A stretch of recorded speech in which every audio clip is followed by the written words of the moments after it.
What's good, everybody? This is another episode of the established 1982 podcast, the Geek Culture Podcast, hosted by responsible adults that have loved video games, comic books, movies, and TV ever since 1982. I'm your boy, Wally Analog, and I'm joined, of course, by the resident elitist, Mr. 1%, Rolls Royce Elite. What's going on?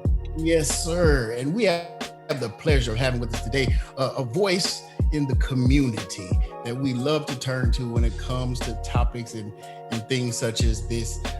Lawyer extraordinaire, Alandis Brassel. What's going on, y'all? Thank you, sir, for being here.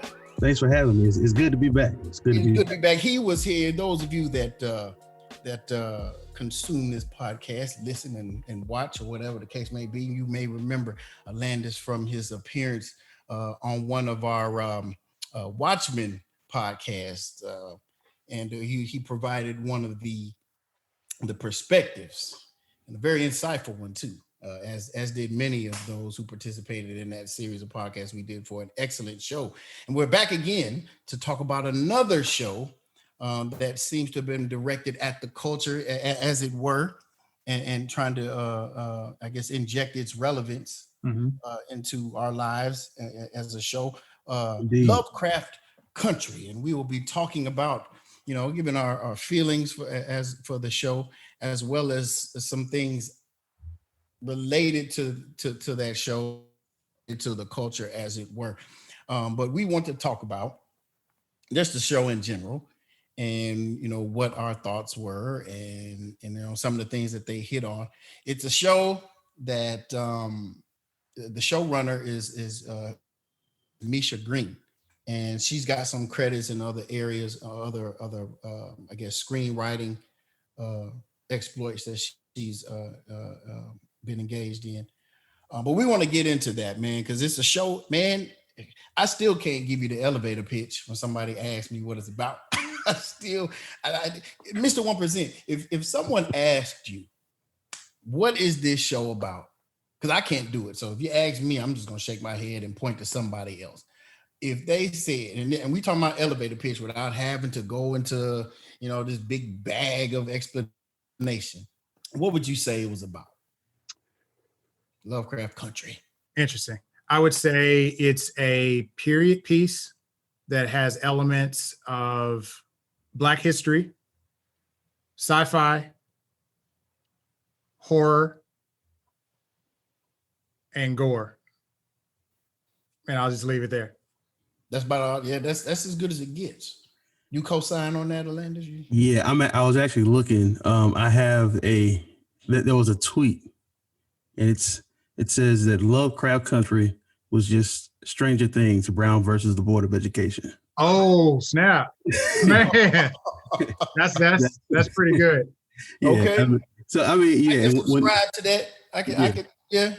Yeah, I think that's about the closest. That's the best elevator pitch I've seen. I mean, definitely had some horror. I didn't know what to expect when I saw it, but horror, sci-fi. It's a ride through history, with horror and sci-fi and everything in between. So, but yeah, Stranger Things, Brown versus Board of Education. Okay. Okay, hey man, that works. Lovecraft Country. A subject of conversation, indeed. Can't really say water cooler as much anymore because everybody's water cooler is out of reach, for the most part. Not a lot of talking in your local area of work, and there are certainly people that are still going to work, but typically it's something that you talk about with your coworkers, after having watched it, because it was a show that was trickled out by being on HBO Max. You weren't getting the whole 10 episodes dropped in your lap like in Netflix style. So everybody was progressed, at the same rate. So it would have created a nice dynamic for those, still going into the office to talk with other people about. So it's that I kind of appreciate. It's interesting because now that we're in this era, I kind of want the show to trickle out. I don't want to binge all of it. I need to have something to look forward to week to week. Yeah. And HBO is going to do that. They're never going to drop the whole thing. They don't do that. Yeah, it's That's not their how they make their model. money. That's how they make their money. You know, Yeah. they need people talking about it, and I like it. I like it. Absolutely. So with that being said, man, what about? I guess the best place to start would be our initial thoughts and reactions on the whole thing. We didn't do a podcast on each episode as we did Watchmen. And I can say myself, I didn't know it was, even after having watched Lovecraft Country, I still don't think it has the impact that Watchmen had. So I don't too much regret that we didn't do an episode by episode kind of thing for it, but that's not to say that it didn't warrant that being done for it. You know what I'm saying? Like I would have, but at the same time, that might have been a little my fault because I didn't know that it would be this much of a topic of discussion, like on especially among those in the Black community. It gotten high marks in the Black community. I don't think anybody really knew. Again, when it first came, what were you going to expect? So right. Yeah. So, but Mr. 1%, man, what are your initial? We've talked quite a bit about our opinions and things like that, but for the sake of the podcast and those listening and watching, what were your initial? What's your initial reaction after having viewed the entire season? My initial reaction from episode 1, I was hooked. I mean, first 5 minutes. I mean, when he's going through the trenches, in what you think is the Korean War or World War II, and then all of a sudden he's in this like Martian-looking landscape and UFOs blasting people and women coming out of ships and Jackie Robinson with bats and like what is going on? So all in. Right. And I think just the pure imagery of it is what hooked me, because Black culture we don't get a chance to have a sci-fi or a horror movie all to ourselves, like, so that dynamic was already working on me. Watching the show, each episode was intriguing to me, more some than others. I will say that I had a hard time connecting the dots. Like there were even in episode 1, they were dropping little hints about the season. Like even the phone call to was it Gio? Gia. Like even that phone call, like that was in episode 1, and I was like, what is he doing? Like, what is this? And then, and I actually, it's funny, before this podcast, I actually rewatched episodes 1 through 4, and I have a deeper appreciation for Lovecraft Country. Okay. Yeah. So I agree with you. It did not have the initial impact that Watchmen had, but I do feel like it moved the needle forward in terms of telling our story, putting our culture in a different genre. I mean, Watchmen was like purely sci-fi and comic booky. This was too, but it pushed it. I would say it pushed more of the historical themes, and it pushed themes of, just empowered women, strong Black women, really uplifting the image of the Black woman. I really appreciate that. Like Letty's characterization, I really was drawn to that. The moment when she's running through the forest, I mean, and there was a tweet about that where it was just like, I forgot what the tweet said, but it was just her just running through the forest, for her life. And it was just, it was different from being the sidekick that's always getting killed in the first 5 minutes of a movie, a horror movie. So yeah, I loved all the themes that were explored in it. I think, those themes need to be discussed in our culture. And I think that's probably why a lot of people are talking about the show, maybe less about the sci-fi and more about, some of the themes like trauma and abuse. And you see a lot of that in Montrose. He had a rocky relationship with Atticus. And basically he was just recycling the abuse he got from his father. And then we'll touch on some other stuff as well. So yeah, I like it. I will say when I got to the end, I had a lot of questions, but I guess that means there's a season 2 coming. I haven't heard any news about,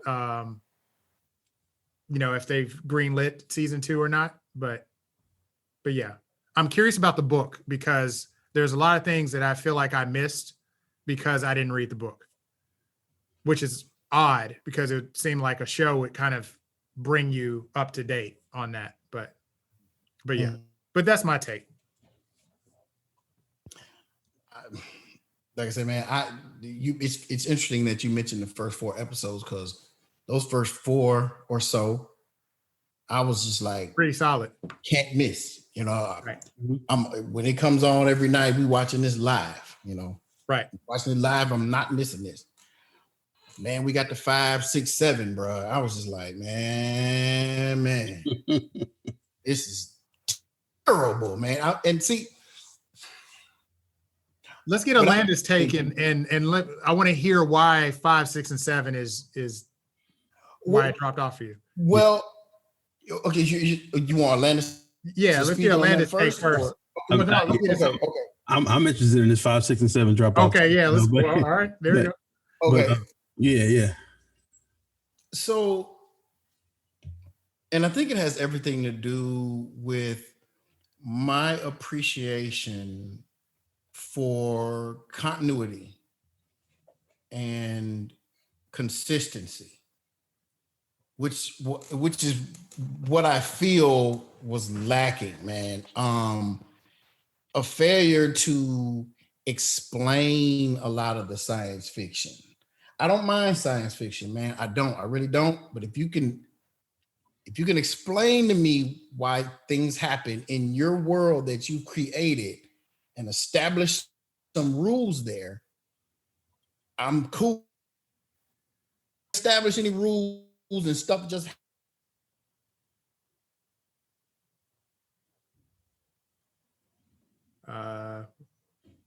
Did we lose you, Will? Like we did. Got the frozen face. Freeze. Yeah. We'll get him back. I'm pretty sure we'll get him back. I think what Will's trying to say here is, I think, and we're gonna just talk and not make it awkward while he's frozen, but but it is pretty funny that he's frozen right there. Fix it and edit, I guess. But I think what Will's trying to say is like, I think in 5, 6, and 7, especially when we got to Hippolyta, when she found the what you would think is a time machine, or the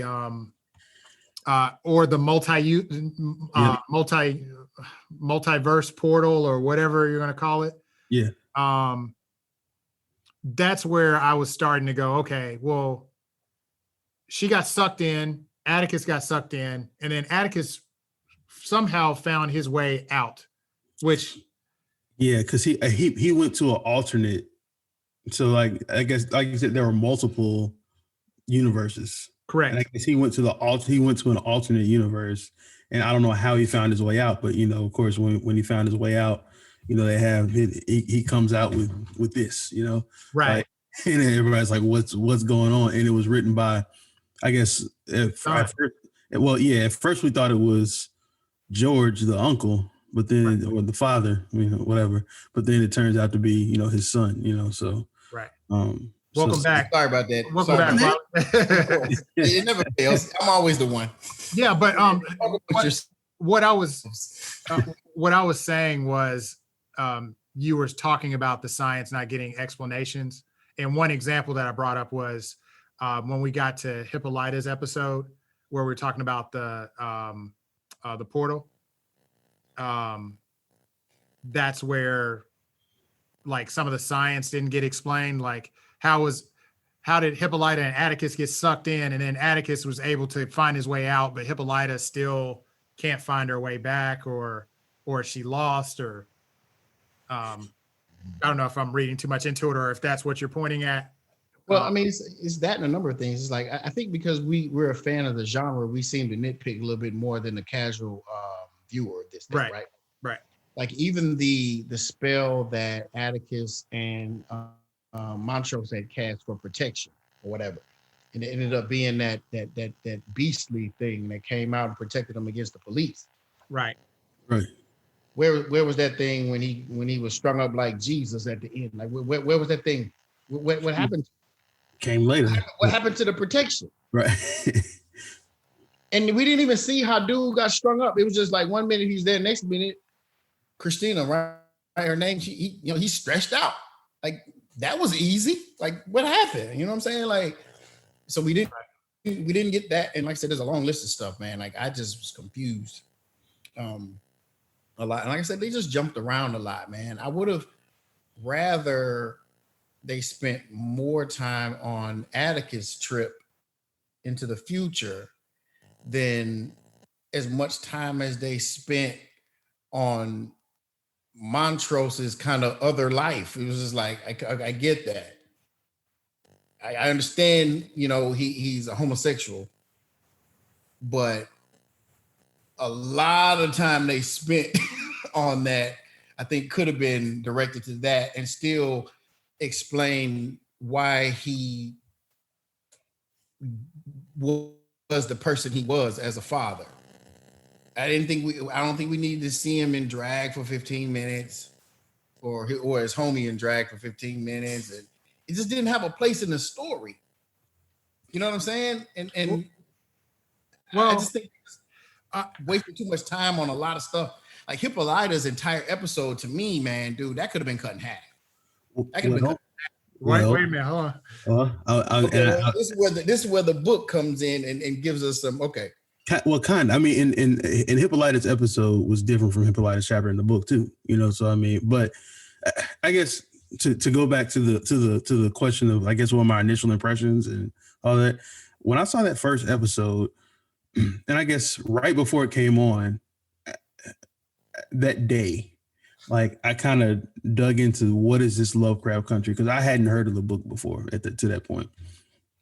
So I found out that it's Lovecraft Country, but then there was like this H.P. Lovecraft, right, who I had not really heard of, and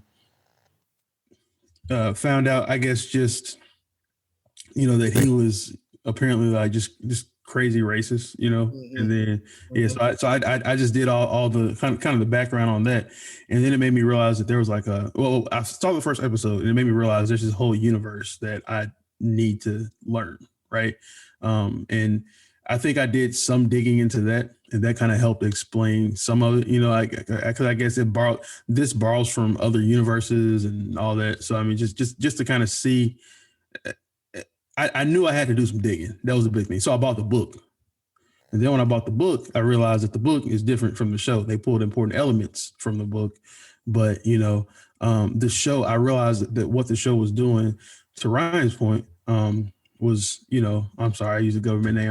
It's okay. They know our names. Yeah. but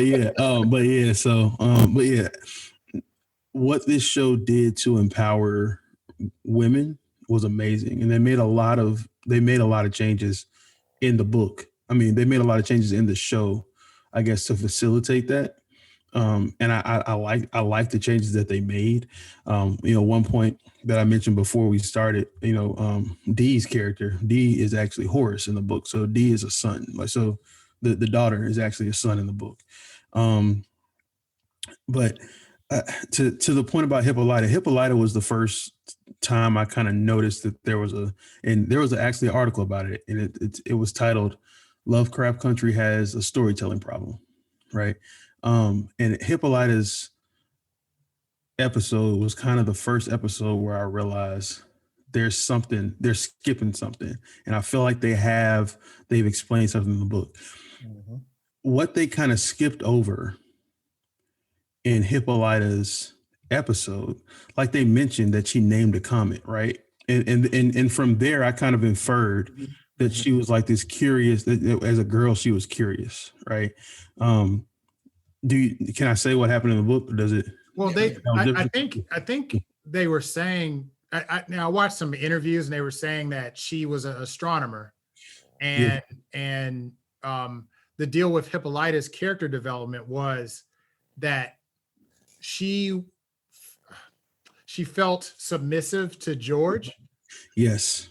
So it was almost like when George passed, it kind of awakened something in her. Yeah.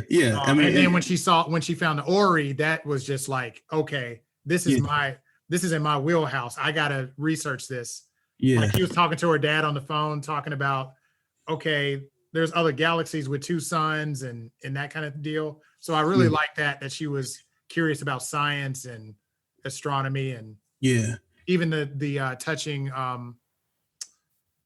She was in the planetarium with Dee and was explaining Hera's chariot or something like that. Yeah.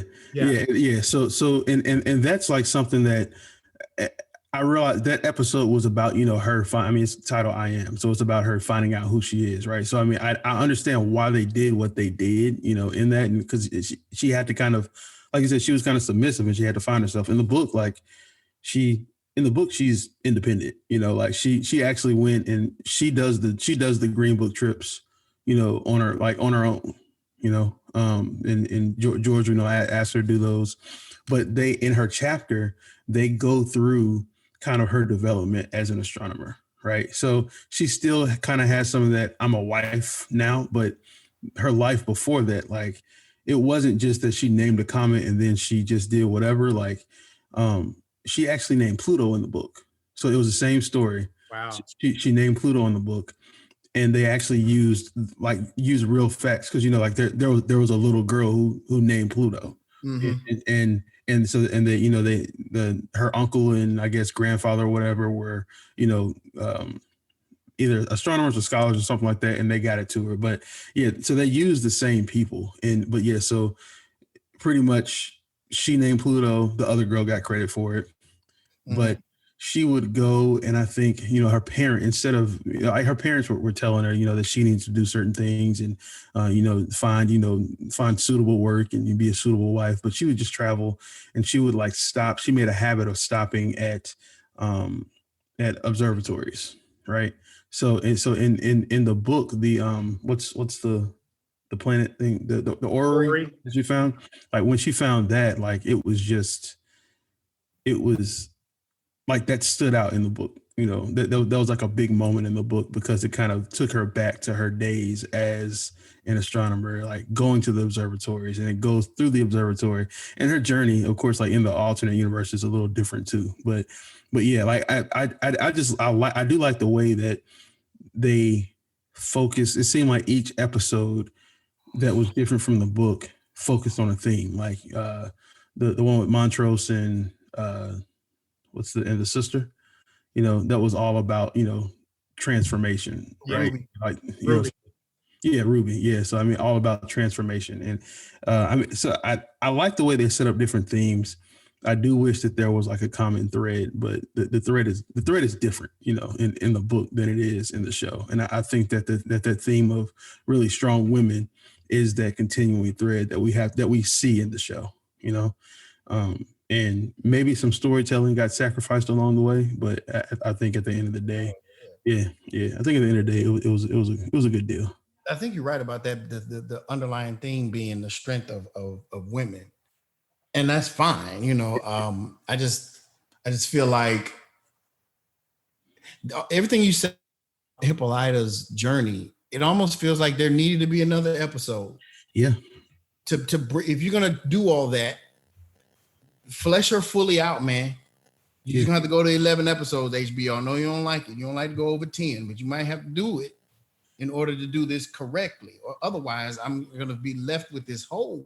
Yeah. Or they're trying to set some stuff up for season 2. Yeah, and it's like I said, I wasn't expecting my boy George to die that early. Man, come on, man, Courtney B.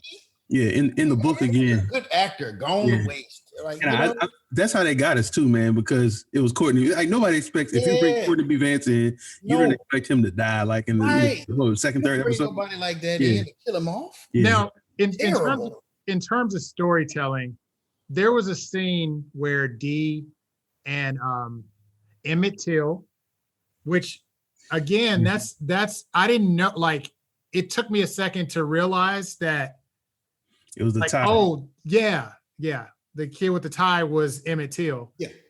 And he said, "I'm about to go on this trip." Mm-hmm.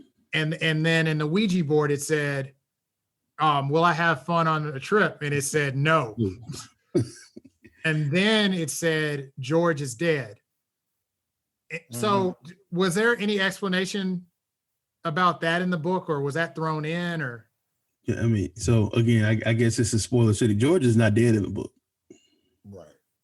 I think George dying was again a vehicle, or George dying is something that had to happen for them to have this to amplify their theme of strong women. I really think that plot device, a new plot device. Yeah. Yep. Which I don't mind. I agree with you. I loved Uncle George, especially in episode 1, because he was I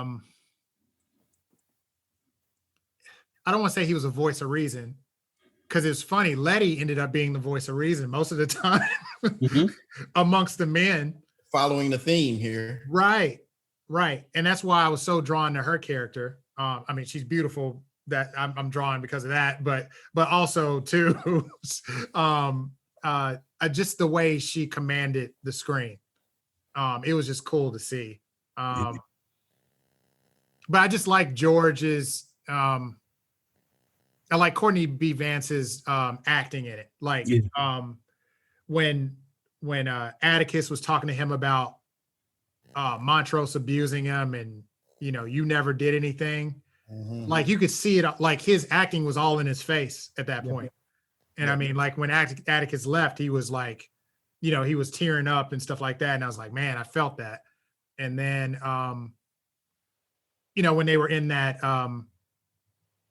there was a lot of scenes where, like in episode 1, it was just that grabbed my attention. Like when they were in that cafe, diner, and they were sitting there and going, like, Tick was looking around, was like, why did they paint the White House white? And giving you a history lesson. Yeah.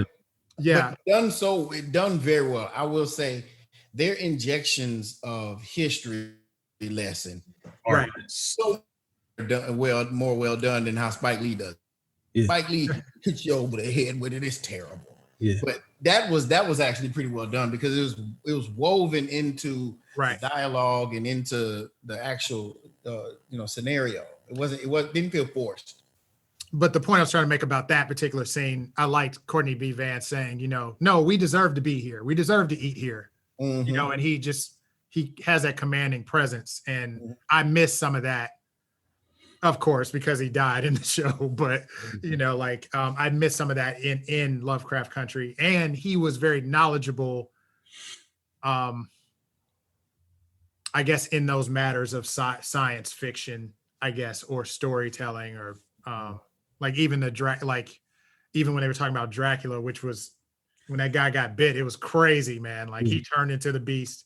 And I must say, man, the money they spent on this show, I'm curious, because the special effects were amazing to me. Yeah. So that's why HBO can't do more than 10 normally. Right.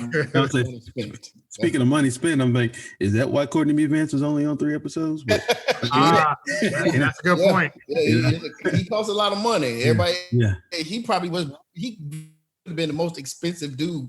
Probably. He's you talking about resume, really the biggest resume, right? Right. All of them. So it was almost like an Anthony Hopkins kind of like kill that dude out of Westworld. Right. Get that dude out of here. Too much money. Anthony Hopkins, 1 season only. Right. And then it went down after that. Leave me. Yeah. Now we're sitting there with Marshawn Lynch. Like, but Yeah, man.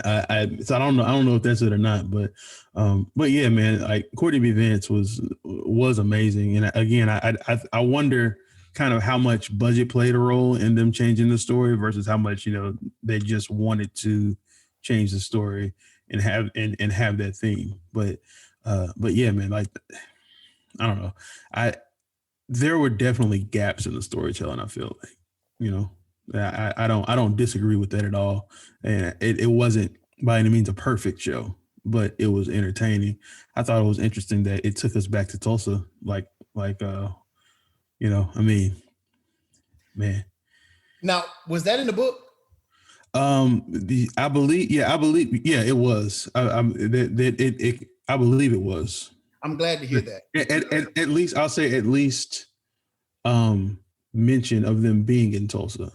But I'm talking about to the degree that it was in the show. No. See, that is one of the first things I discussed with Rose was, and I just hate every time we watch a show that I hate continuing to compare everything to Watchmen because it's unfair, right? It's unfair. Watchmen is in a class by itself, but it doesn't change the fact that it has spoiled me terribly for anything that comes after that.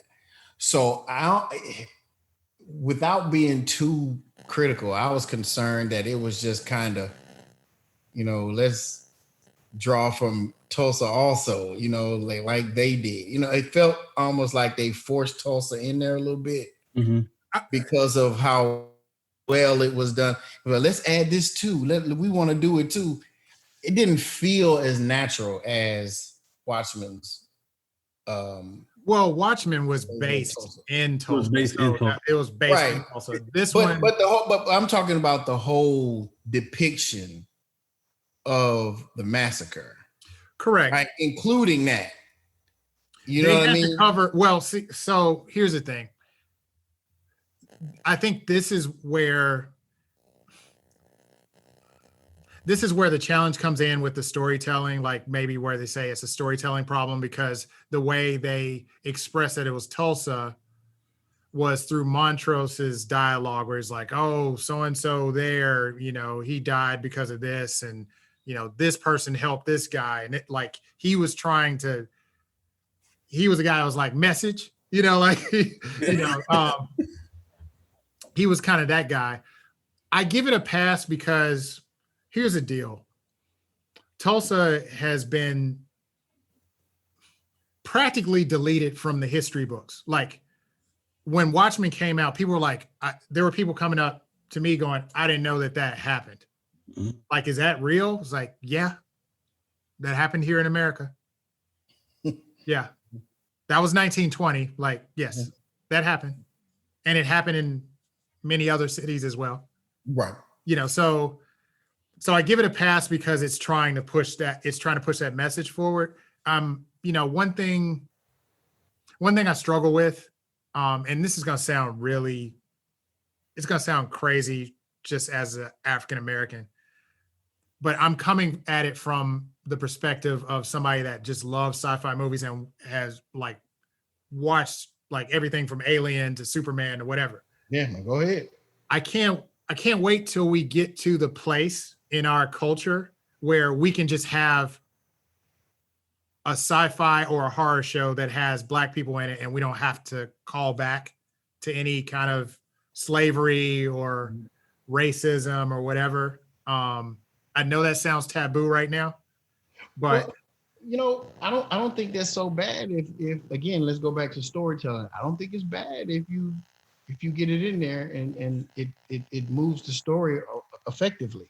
Right. And that's not knocking Lovecraft Country. I think it was important for Lovecraft Country to do what it did. That's what makes this show unique. I guess I'm seeing the trend where it's like, okay, we have Watchmen. And it's like, because, and again, this is going to sound really weird. And people might hate me for saying it, but because we have a leading Black cast, we always have to point to the elephant in the room, And the thing is, the elephant has been addressed. And yes, people need to be reminded of it. But I just can't wait. And this is not a Lovecraft Country thing.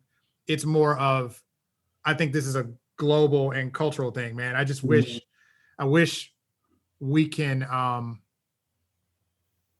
learn from racism and learn that we have this terrible scar, you know, on our planet and address it. And I'm hoping that shows like Watchmen and Lovecraft Country open a door for other shows. Like, and I'll give an example, like Altered Carbon.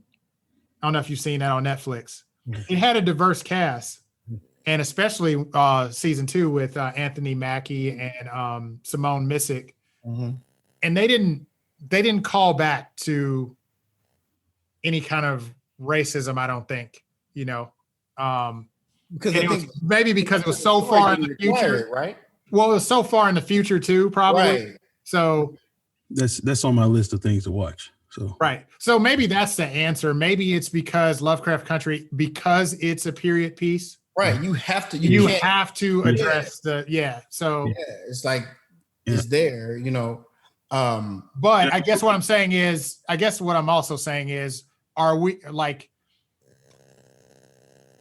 Black Panther did that too in a different way. It was just kind of like, it was organic and natural. It's like, well, this is colonization and stuff like that. Yeah, but we still touched on that. But I guess what I'm saying is like, I'm hoping that these stories advance to a place where it's like, okay, we just have just a diverse cast and it just don't even. Yeah. Let me counter with something that I would say Tulsa was not in the book. I want to say that it was. It was different. There was a different storyline with that too. But yeah. With who? With what? I want to hear your point, but I want to hear your point. Okay. Like I said, I wanted to counter with something that you actually enlightened me to, Rose, was that so often we don't get a chance to tell our stories in any form. Correct. At all. Right. That once we get an opportunity and we know we have the potential for a large audience in a place such as HBO, let me get this in here. Right. So that people can see. Otherwise, they're not going to know. Right. And so now the challenge becomes, how can I do this in a way that is well written and feels natural? And that's the thing. You don't want it to always feel like blunt force trauma, because there's a large section of viewers that they're not going to know anything about this unless it's in their face every Sunday night, right? You know, whenever their show comes on. So when you get that, you know, had there been no Watchmen, there'd have been just scores of you know, members of the white community, but still would have been. I mean, the Google searches were crazy after that. Yeah. Right. First episode. And I will say, one thing I did like in rewatching it, the one thing I thought about with Lovecraft Country, and let me touch on one of the scenes that was in episode 1 that was really powerful. That sundown town county scene was some of the best cinema. Like, it was just well done. Yes. Because it highlighted the fear that people went through back then. You know, there's still sundown towns that exist to this day. That's crazy. You don't hear about them because they're few and far between, but they're out there. Are they? There's certain places you don't want to drive at night. Yeah. Right. Yeah, I don't know how few and far between they are. Right. Well, yeah. Know, like, right. But I guess the point I'm trying to make is you have that. So that's monstrous. That's scary. That's real life. Yeah. And then you have this narrative of magic where it's like, wait a minute, white people have magic on their side too, and we don't? Like, how terrifying is that? Like, they didn't have no defense. They're like, we're already oppressed.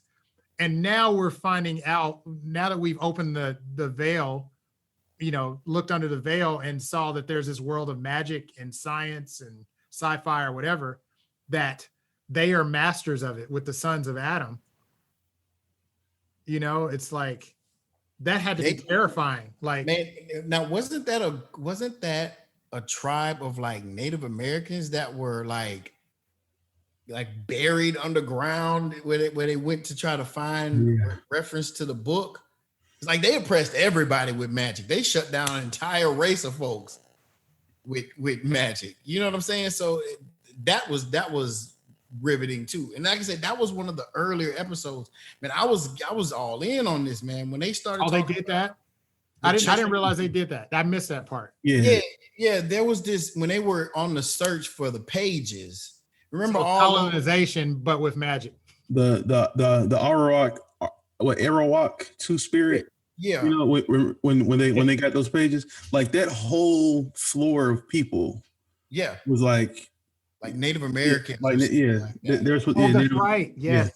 Yes, because they pretty much destroyed with magic. They brought one back with them, and then Montrose killed her. Yeah, okay, sorry. And see, they never. They never talked about it again, and I forgot why he killed that woman. Right. I feel like I missed something. Yeah, I was waiting for an explanation as to why he slit that woman's throat after doing all that trouble. There's her back. There's nothing to hide. I don't understand that. Can anybody explain that? Was that in the book? No, and it's not. And that's the other part. It's like I don't understand. There's so much I don't understand about Montrose's kind of journey, right? Like did he know something? Right. They alluded to that the whole show. Yeah. But he doesn't know anything. Nothing.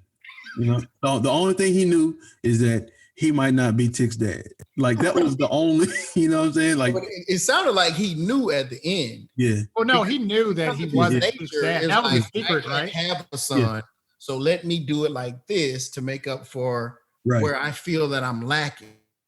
In my mind, I felt like I got the impression that he knew. Yeah. That's not my son, man. Yeah. Yeah. So another thing So let me make sure I'm clear, and hopefully I understand this correctly. So did George and what's her name? Was it Dora? You talking about Atticus's mom? Yes. Mm-hmm. So George and Atticus' mom got together and she had Atticus, and then Montrose was like, "Thanks, George. I got it from here." That's what I kind of feel like. I feel like it was a consensual thing. Right. Yeah. They weren't sneaking around. Right. George was helping him. Basically, he was trying to pay off a debt. Like, okay, dad abused you. I just stood by. I'll give you this one. Even in that case, when he went back and he saw his mom the first, like when he sat down on the couch with his mom, I think she even explained it like that. She was just like, yeah, like I was kind of like with both of them, and it was different. Or I think she explained it like in that scene. Understand? Yeah. So, So, you were asking me about Tulsa, right? And kind of what I guess what was that whole thing, like Tulsa wasn't there, but they did go back to a situation where something was burned, but it wasn't Tulsa, right? It was the whole Winthrop house and all that, like that's a little, well, it's different. The spirits that haunt the Winthrop house, or Mr. Winthrop, haunting that house, it's almost comical in the book. Like he's seriously a ghost, but the person who put him there. So also Christina and Will are not in the book.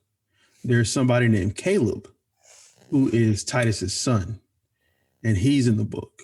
Christina and Will is pretty much like Caleb, but so it's like Christina and Will together are Caleb, right? So Caleb is the one, putting out, kind of pulling all the strings to kind of get what he wants, right? Which makes sense because they just made Christina that one person, right? Because after William died in the explosion or whatever, she took on his image with magic and was pulling the strings But like you said, they rewrote it in such a way to depict women empowerment, right?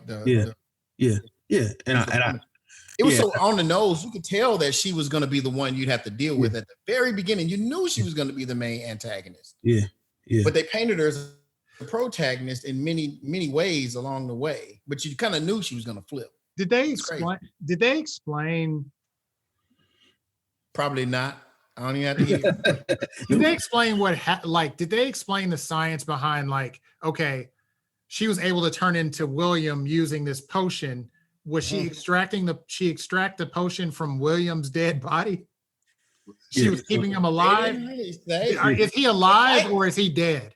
Is he in like a state of suspension? That's what it is. And that's what I thought. It's a state of suspension. And I think they did kind of explain a little bit, but they explained it as her poorly, though. Yeah. So they explained it as her like kind of like making potions and all this stuff. But and then there was Dell, and then there was or I guess is she Delilah in this? But Dell was the woman, and then Will was the man who was kind of in suspension or whatever. The book explains it a little bit. Like they pretty much say that potion is pretty much tapped out of them. So it's like this tap that they have that comes out, and they're able to. So they're able to kind of extract the potion or extract something from the body, and then make a potion out of it. Like use that blood to make the potion or something like that. And then they can be that person for a day or something like that. Yeah. Okay. Yeah. But the only person who transforms in the book is Ruby into Dell. Yeah. So the other thing I noticed about Christina that they wrote into the show that I noticed on the second watch, there was a lot of first times for her. She kept she was playing hide and go seek with the kids, and they were like, "What are you doing?" And then she's like, "They like, have you never played hide and go seek before?" And she's like, "No, this is my first time." And then there was something happened, and she said, "Yeah, this is my first time." She kept saying it over and over again. And then when Ruby was talking to her about they killed somebody, and they threw him put an anchor on them, and then put this thing around the neck. They were talking about Emmett Till, I think. So they killed him in a different way. Well, okay, I got you. Yeah.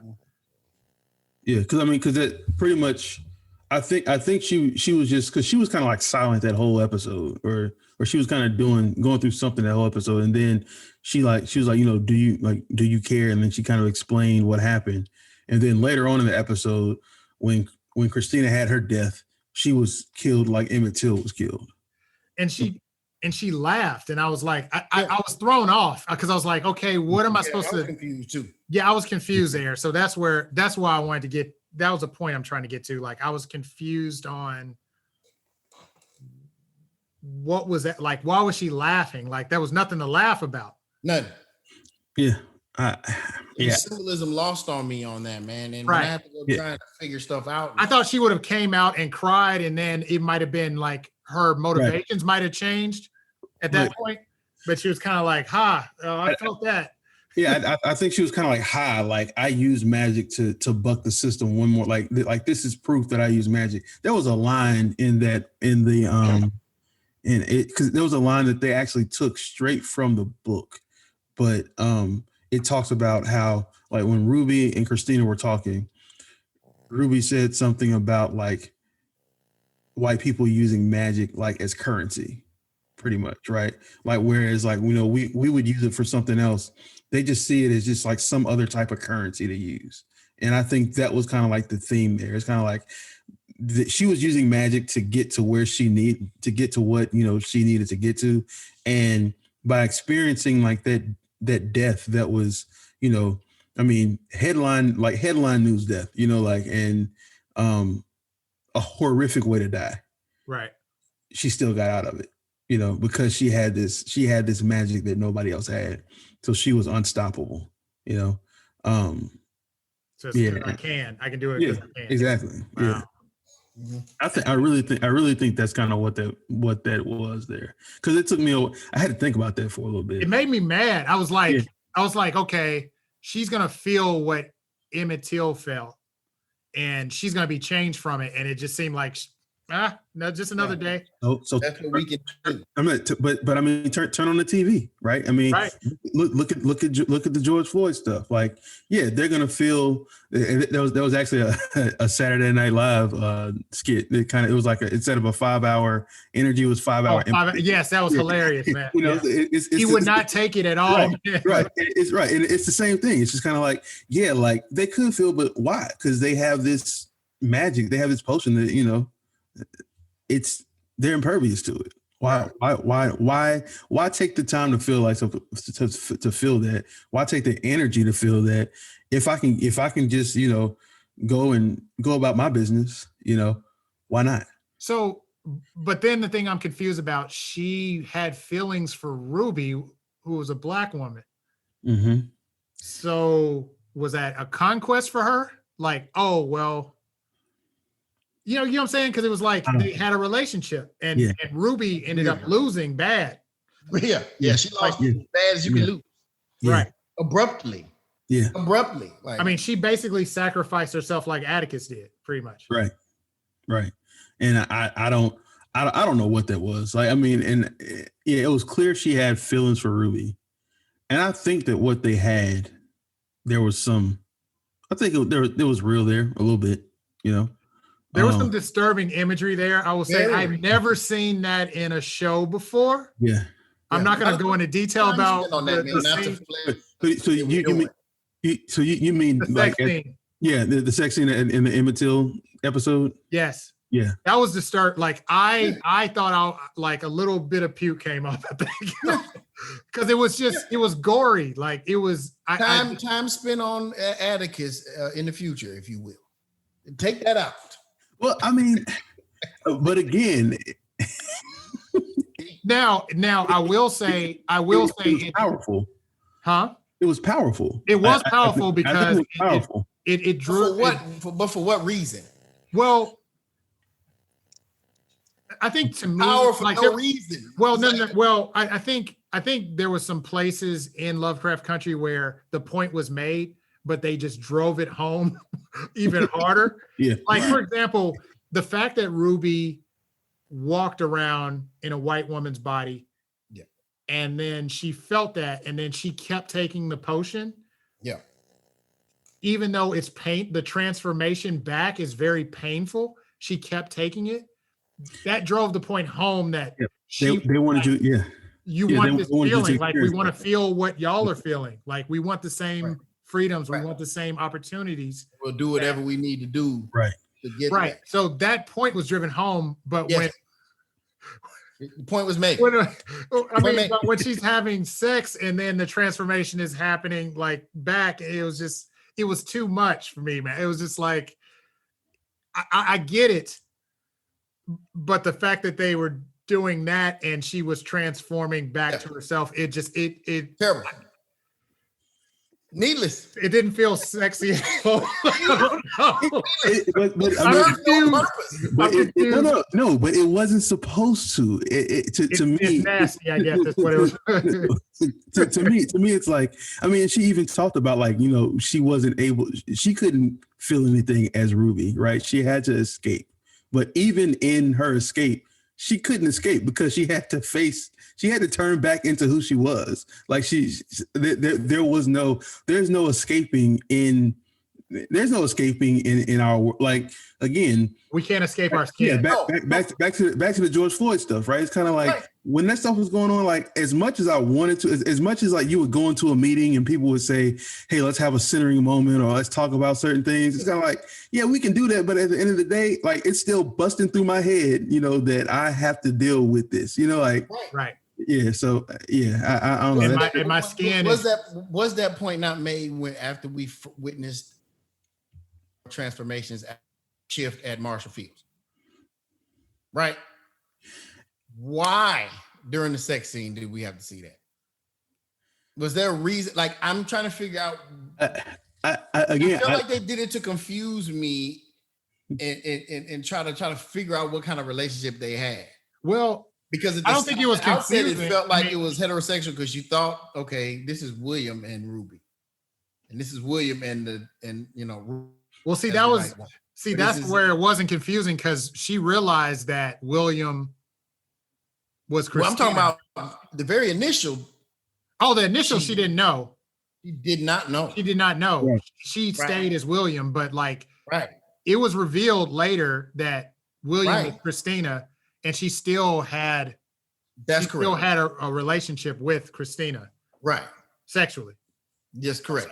So it's like they were just confusing us to death. Like, well, what do you? I'm still grappling with what kind of relationship this is supposed to be.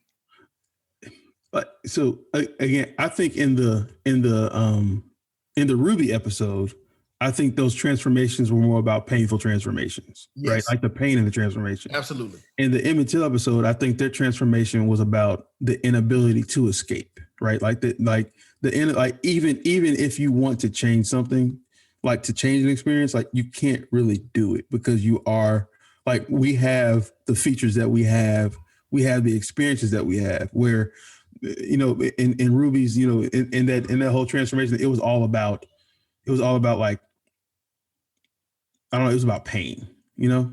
Yeah. So that it felt painful. It was hard to watch. Yeah. I like turned like it was too like, you know, I watched the show with my wife every Sunday, and we both were just like, wow, like that whole because that was the same episode with Montrose, right? Yeah. So there was a lot to take in. That's what I was checking out. That's what I started checking out. Yeah. Yeah, well, no, and that's not being like homophobic or anything. It was just Right. like imagery was just it's a lot. It's a lot. It's intense. Right. Intense is the word. Like, yeah. And while we're on stuff, we had to turn. The only thing I turned my head away on is doing the Jigga Bubble episode. Them two little kids. Like, let me tell you why I turned, because I have an 8 and a 4-year-old who will pop up next to my bed at 2:00 in the morning. Oh man, so it's like I do that, man. I don't know what that's about. Exactly, you know what I'm saying. So I could not watch that because I knew like it was like that night my kid popped through the door, you know, and I was like, nah, man, I can't do it. That was the only part that was really jarring to me, you know. Exactly, you know. So, no, I'm sorry for going on, but yeah, man. Can y'all explain that too? Like that was one where I was kind of like, I'm still. I know this was a point to get to Dee's transformation. Well, yeah. So that again, that's a little. I'm actually at that part in the book now, and I don't know exactly how it goes there. But what I got from that, so from those, it's kind of like that was the image that, you know, that's how people saw her. That's how the world saw her, you know. And as much as she tried to escape from it, like again, it's escaping from it. Like she couldn't escape from it, and she had this, like, I mean, it was just this thing that was following her, right? Like she was this innocent child who experienced at such a young age losing a friend and everything that went along with that. Losing a father and a mother. Losing a father, losing a friend. Losing, like, so it's like nobody was there. She had nobody to talk to. And then what crept up were these, like, as she was like losing her innocence, was, you know, what is the pickaninny or whatever, you know. So what crept up is like, and that was the image. That's how society saw her, right? And she was trying to get away from that. And then like so like they're coming there everywhere she goes. Like she's trying to run from it, but they got her. And then it's like she just loses the battle. You know, like when they, you know, these are all wonderful themes. Yeah. All wonderful themes, but they ain't connected enough. Right. And that is my problem with it. It's like, if you look at each episode by itself, right? But this almost needs to be like Black Mirror, man. Yeah. Break them up. Don't try to serialize this thing. Make it like Twilight Zone, Black Mirror kind of deal. And that's what I thought it was going to be when it first started. It should have been that, because they, in my mind, they failed to tie everything together. And that I couldn't get on board after like the 4th episode or so. Yeah, because now D is like a superhero, like, you know, with the animatronic, God monster that I thought was there to protect Atticus, but I guess now that he's out of the picture, that's her personal. Now I will say when it got to the finale, I had some major questions like, okay, Dee went through that experience. Yeah, her arm is like gnawed, and they're gonna leave her in the same forest where they got like attacked by these. Just left her there, man. Like just left her there by herself. She to me, like, she's a straight up vigilante now. That she transformed into a vigilante. Like that was her. You know, she could have gone the way of Batman, or she could have gone the way of, you know, I don't, whatever Batman's counterpart was. You know, like but I mean, like, I think that was her transformation right there. Like, she was left alone once again, but now she had this little arm, and she had this, like you said, the demagogue, and she just. Where did the arm come from, though? Well, the arm was so. Hippolyta said, I got something for you. Her mom made it. Hippolyta made it because she was once her arm was shriveled up, like she was like, you know, you can't draw. I know, like, you can't draw with the hand or something like that. She opened up the door, and she was like, I got something for you, and we didn't see her after that. Okay. Yeah. And she was hiding it. They had the cover over her arm. I guess she was hiding it, but she couldn't hide that forever.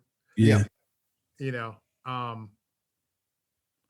that's where I started to like, that's where I was like, okay, like I'm left with a bunch of questions now. Yeah. Like, and I don't know if they wanted you to think, I don't know if that's like a teaser for next season. I don't, but it's like you're in the 1940s with a robotic arm. Like, I don't know what's going to happen. Like what is Terminator with magic? Right. Yeah, I don't know. There are a lot of questions. Like, is Tick really dead? And that's what I'm thinking. Like, not a lot of work to kill off that guy. I mean, but they tried to make him Jesus, so I don't know if he's gonna. I don't know if he's gonna. That's what I'm saying. Yeah, so let's check him out in 3 days. You know, I don't know. And that was the other thing too. Was it a time machine or was it a multiverse machine? That's the thing, because they dabbled in multiverse. Because now, like, Montrose is like they realize, oh, you're the mysterious stranger. You're the one that saved me. You're the one that said, I got you, kid. And then I go back to episode 1 where he had the dream, and what did Jackie Robinson tell him? I got you, kid. So was he dreaming it, or was it just another version of him? Now they made it seem like, okay, he was just dreaming it because he was reading A Princess on Mars. Mm-hmm. You know that book, and even that, like, he was talking about like the like that walk with the lady was an interesting like piece of dialogue. She was like, you know, because when he was talking about John Carter, and she was like, ex-Confederate, like there is no X in front of it. Like, you still, you know, you were part of the Confederacy. You supported slavery, like for life, you know, like you fought for it. So yeah, there's no X in the the beginning of that.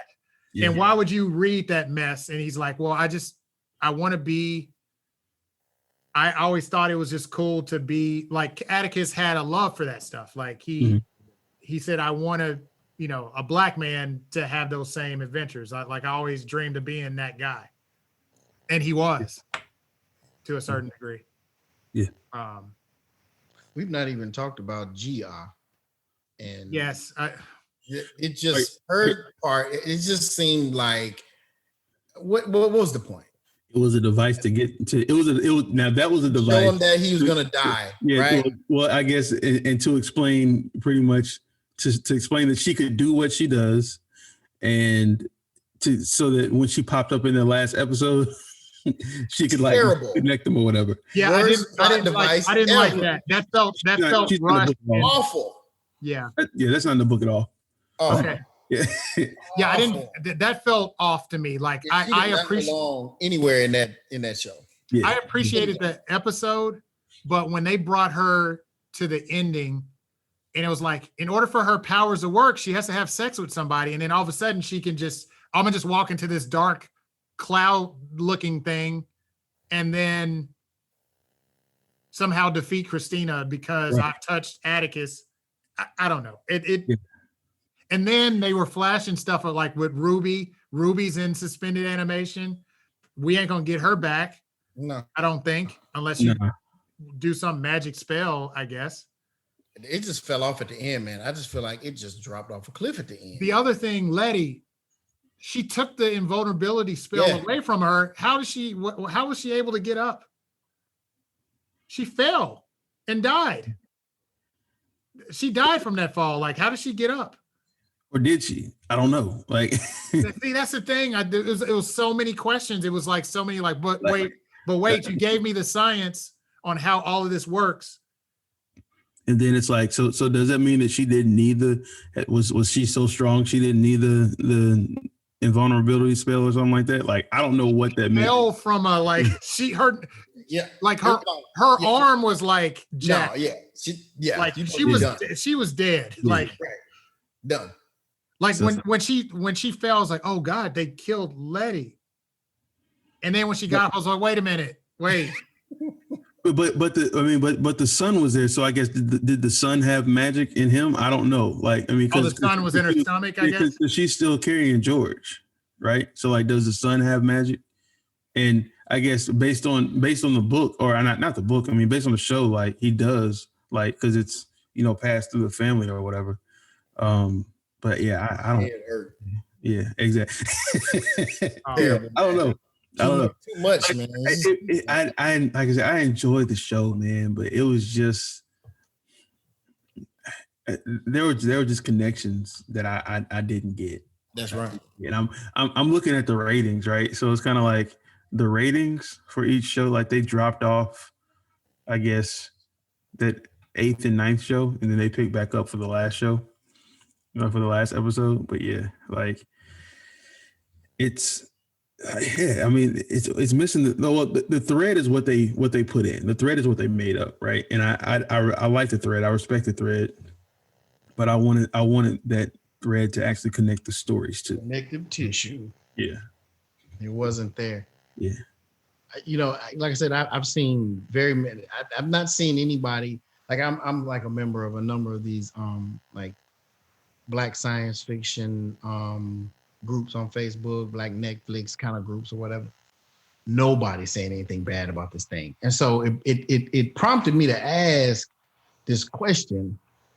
Are we just afraid to critically to critique this stuff because it's for the culture? Like, I don't know. Did you watch Black AF, Alandis? Yes, I did. Do you remember that episode where the main character and his daughter had seen science fiction movie or some movie that was the product of a brother, Black man, and everybody loved it, and they was like, "This is garbage." Yeah. And they were in the minority. Yep. And he goes on through the episode, also explaining that. Was that the Tyler Perry episode too? Yeah. Yeah. In the the white community, they were afraid to say anything negative for fear of being racist haters, right? Yep.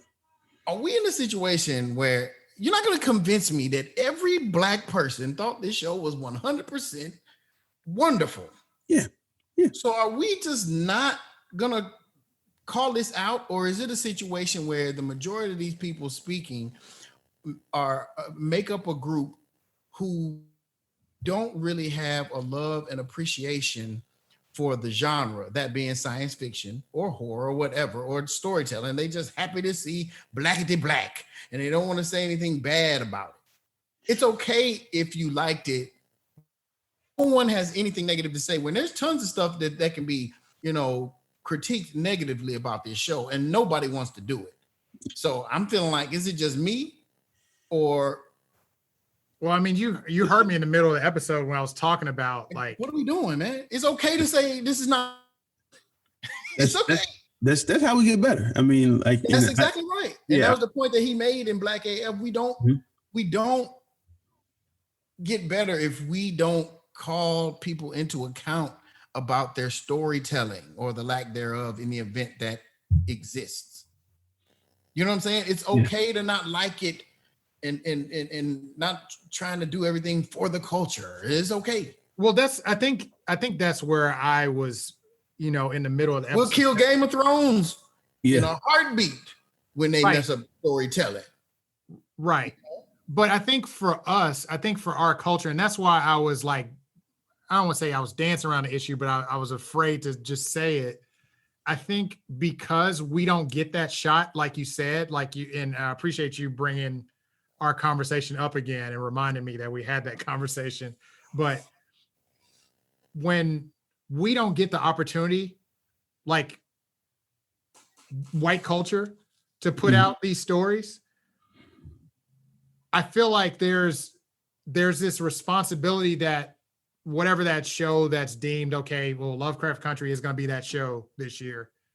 When that gets pushed up, it's like, yeah, I think we're nervous because we don't want to hate. It's like, for example, like President Obama, like there were some things that I didn't necessarily. That's correct. Everything he did was great. I don't know what you're talking about. I wasn't out there super vocal about it either. I said everything he did was great. Blasphemy. Right.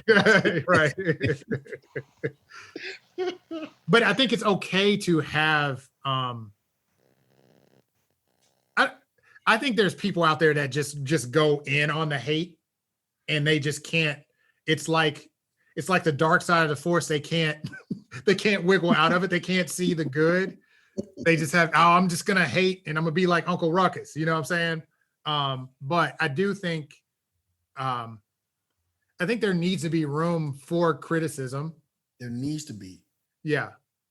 I think it was fair. Whoever wrote that article, I think it was fair to say it does have a storytelling problem. I don't necessarily think.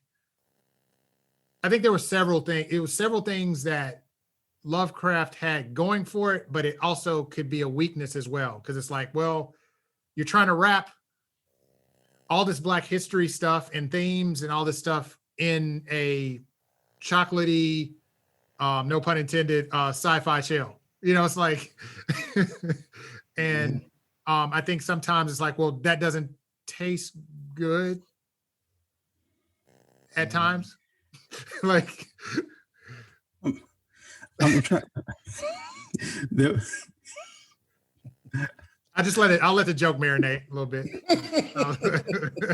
It's okay to laugh if you like, but man, there was I mean, to the point.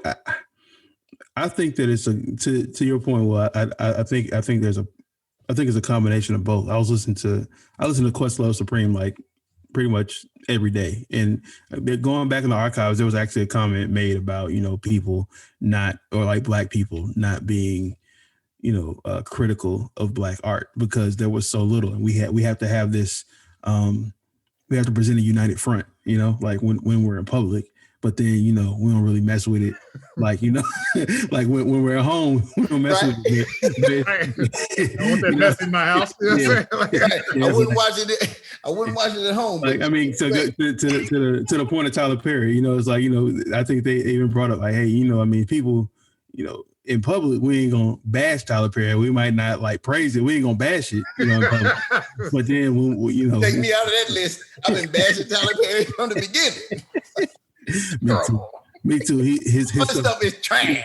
His stuff is some of his stuff is growing on me, but only because I appreciate. I admire his hustle though. I appreciate it for what it is. No, what he stands for is Black excellence for sure.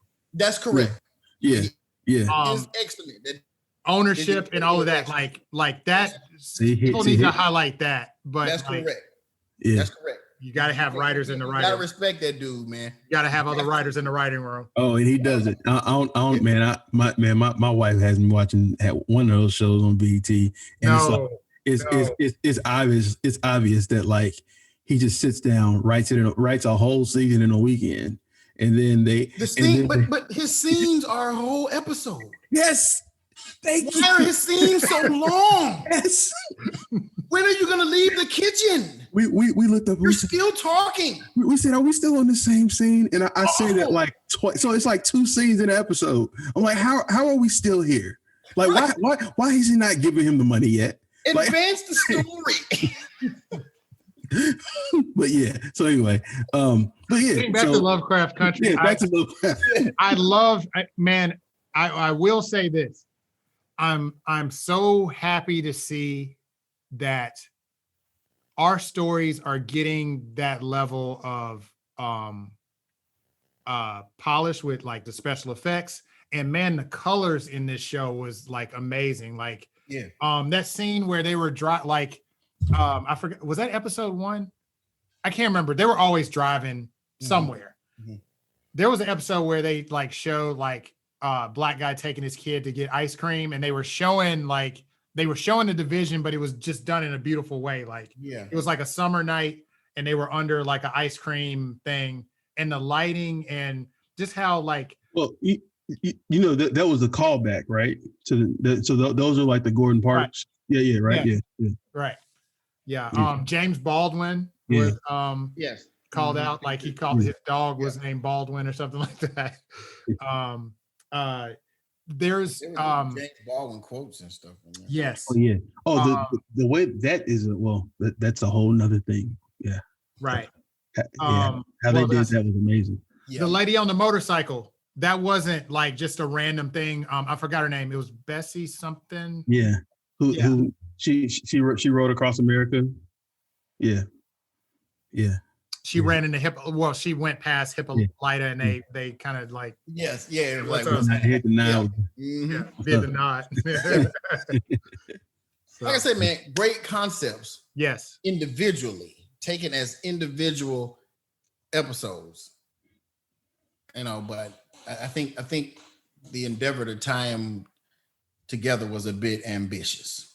And I think you have to kind of turn your brain off and go like if you rewatch with that concept, like, hey, let me look at this as episode to episode, because like there was a haunted house episode, then there's the super sci-fi episode where Hippolyta just goes into outer space or time or whatever.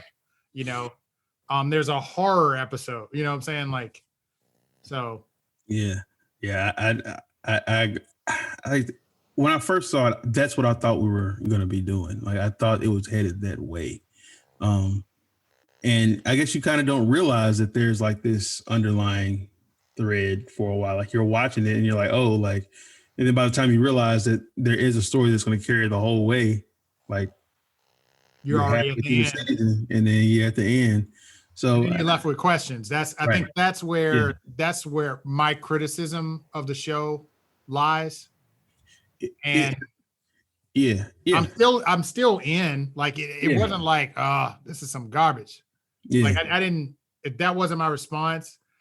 Now I will say the season finale kind of left me flat. Like I didn't know what to do. And I'm hoping when as I'm watching it again, it might hit me different the second time.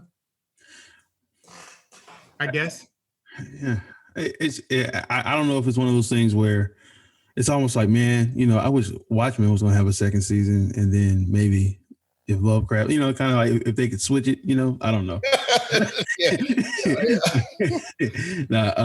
Watchmen is good by itself, though. I'd almost be afraid if they brought it back. Well, yeah, I don't so lovely. It back. But I guess it's one of those things where I don't know if they will be able to kind of go back and tell the stories or fill in the gaps that they didn't fill in this season. So I'm really interested to see what a second season looks like. Explain to me how they learn the language of Adam. I didn't mean to cut you off. Sorry. That's another. Yeah, we talked about that offline. They just picked it up. Man. Automatically just speaking it fluently. No explanation. Like they were masters at it. And they just got the pages like an episode ago. They got the pages and a piece of chalk and was going to work. I'm thinking, man, come on, dude. And even if it was just Tick, like if Tick got it, and then I can understand that because it made everybody's speaking it. Letty speaking it, Montrose speaking it, everybody's speaking. Yeah, and if it was Letty, if Tick got it, and then if Letty got it when she was pregnant, I would understand those two. Like that would be fine. But but Montrose, I didn't get that at all. I didn't get that at all. And again, different in the book, right? They actually have a book of they have a book. The book that was protected by the family was actually a ledger that that pretty much their ancestor kept for everything that she was owed, like for her slave labor. And and I think it was her and another relative, like whatever they were owed, like she had kept a ledger and she was supposed to get paid for it, never did. And then Caleb, so Will and Christina, they come and they try to entice. They pretty much he steals that so that they can go and get the book of names from the library, and then they're supposed to swap, and then like Caleb pays them their family debt or something like that. So yeah, it's one of those. Hence the inheritance that Letty gets. Right. Well, that was something else. That was a different thing. That was different. Okay. Yeah. He pretty much, Caleb wanted Letty in the book. Caleb wanted Letty out of that. Caleb wanted to get Letty in the house to run Winthrop away. Right. Which ended up kind of happening. Right. Right. And she does, but he was just like, I mean, like I knew that I wouldn't be able to do it. So I put you in there so you could do it. And she did it. Like, and that was a mystery to me, because it was almost like, well, the house had its own story to itself. I mean, like when they showed the elevator go down, it was like there was a whole nother story there. It was like when bodies on the tunnels going to who knows what. They went when they showed up in Chicago. Like when they went back up on the elevator and they just went to Chicago, we were like, right. What's happening here? So yeah. So it was like the house was used as a storytelling, a plot device to get them from point A to B. Oh, that's what it was. I mean, and then was it the last episode where they went underground? Was it the last? Yeah. Yeah, they went underwater. They were holding hands. They were like, "What's okay?" But I thought there were bodies down here. I won't be back for season 2. Okay, oh man. I won't be back. It was entertaining. It was entertaining. It was just a lot of questions at the end. Yeah. It was entertaining. I think it's safe to say it was a hit show. I mean, just because a lot of people were watching it. I always laugh. My wife, she always looks at a show, and if she dismisses it at the beginning, I know it's going to be a hit, because she's always like she'll look at it and say, "Oh, this show's gonna be trash." And then as soon as the show is trash, you get a Watchmen or you get a Lovecraft Country or something. The first thing that happened, the first show that happened, the BET show. Oh no, loves that. Pop open a bottle of wine, and we'll watch those all day. But but no, the first show that happened on was I remember Glee premiered. We were in New York. Glee premiered, and I turned on. I was like, "Oh, this is gonna be a hit." She was like, "This show is trash. This show is not gonna go anywhere." Glee, number one all the time. So now she's my barometer. Look at this first episode, please. So when she saw Lovecraft Country, she's like, "It's gonna be trash." And then by the second episode, she got into it, and she actually didn't tell me that she went and got the book and started reading it. So that she could try to figure out what was going on in the show. So yeah, it was necessary too. But you to figure out anything on this show, you had to get some literature. So yeah, man. But man, so Rose, well, Alandis, you give it a thumbs up for the most part. For what it is, yeah. For what it is, yeah. Rose. I give it a thumbs up for different reasons. I think it was a beautiful show. I think that the episodes on their own, and I think that some of the themes they tried to tackle that weren't the story were were important to tackle. Right. But I don't think it. Yeah, it was lacking in the thread. So thumbs up, but not enthusiastic. Yeah. Yeah. What it did for the culture. For the culture. Rose, what say you, man? I give it a thumbs up because of the themes. And I know that sounds like cheating, but I will say, because of the themes, I connected with it like the Black experience, I think all of our families, all the families that are represented here, we've had we've heard the stories of trauma and, Uncle George turned out this way because of this, or, and I think this show did a good job of painting the Black family in a different sort of way. Just depicting, you know, Uncle George's family and Montrose and Atticus was almost like the prodigal son pretty much at that point. So I would say it was ambitious, and I think it's a good step forward. I will say that it is a cautionary tale that if you do way too much, I think it was dancing on the line of doing too much at times. And I would say this would be a cautionary tale for other shows. They were going for it, so I give it a thumbs up. So we want to hear those of you that are watching, listening, or whatever you're doing. We want to hear your opinions. It seems like the opinions, at least in our community, are very favorable. I've not looked at what is being said on Rotten Tomatoes for some reason. I don't know why I have not looked at it. Have any of you looked at it? That's going to be my homework assignment. I want to see. But listen, man, give us your thoughts. You can hit us on patreon.com/EST1982 podcast. If you will be so kind as to support us financially for as little as, if not, that's fine too, because we appreciate your time every bit as much as EST1982 podcast.com is the website. You can get on our Facebook group. It's very lively and full of discussion about a lot of things. So if we do get any feedback, I'm sure it'll be there. I'd like to thank every one of our patrons that hit us up on Patreon and have supported thus far. If you want to be a part of that group that support us financially, again, that's patreon.com/EST1982 podcast. Give us your thoughts on this Lovecraft Country. Alandis, thank you again for your insightful perspective and the wisdom that comes from having read the literature. Because, like I said, I wasn't even aware that it was originated from a book until like maybe one episode or two in. So, thank you for that. Let us know how the D part finishes up. Yeah, I will. Right? Hey, Alandis, right? Going through that. Yeah, Alandis, what do you got popping, man? What what you got going on?